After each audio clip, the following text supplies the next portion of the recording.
Hi, I'm Mike Bruno, the women's volleyball coach here at Point Park University. Once again, I will be running the PIttsburgh Marathon blindfolded, tethered to my friend and colleague Jim Irvin, who's the men's and women's cross-country coach here at the university.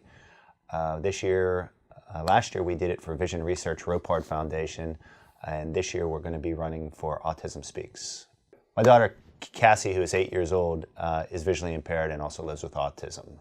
So the second time around, we're going to do it for her other challenge. Originally, the idea came from, I guess originally I was trying to figure out what she deals with on a daily basis, and I'm always looking for opportunities for her adapted activities or sports that she can participate in when she gets older. So I took a couple steps on the Montour Trail one time when I was walking/jogging with my eyes shut. The progression was 5, then I progressed to 10, 15, eventually 20 without a guide. And then last year we took 26.2 miles blindfolded.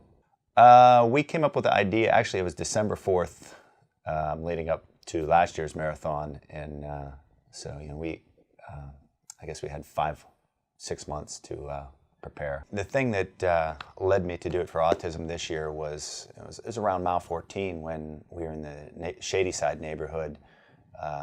Bands were playing, fans were amazing, cheering, and Jim was on my left, and there was a speaker to our right, a lot of noise between the band, the fans cheering.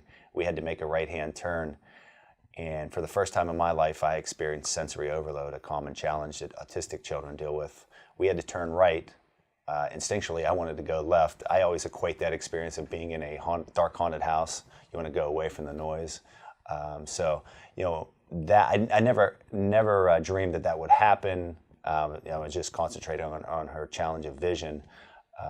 But we threw that into the mix, and all of a sudden, here we are, ready to run again for Autism Speaks. This idea, obviously, I go outside of my comfort zone and run a marathon blindfolded. Every day, parents of autistic children, have to go outside of their comfort zone to sometimes soothe and try to redirect kids when they're struggling. And so I think awareness, acceptance, and inclusion is what I'm hoping to accomplish here. The community, the region has been amazing.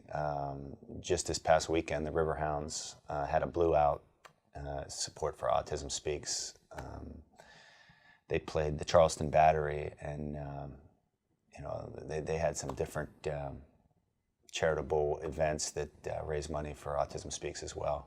There is a physical component. Obviously, you have to train your body to run those distances, but it's such a mental toughness that you have to endure, and so I think there was a mix between the two. And as far as the physicality, at mile 23 coming through the Strip District, we were struggling a little bit, but we got it back together.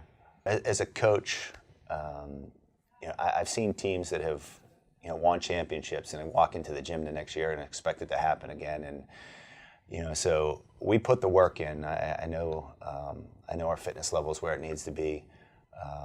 However, we still have to respect the process. We still have to respect the distance, and there's all kind of factors that come into it. That trust between Jim and I, that communication between Jim and I. Yeah, we're going to respect this process. Just because we did it once doesn't mean it's ultimately going to happen. We have to respect it and just take each step one at a time and work together.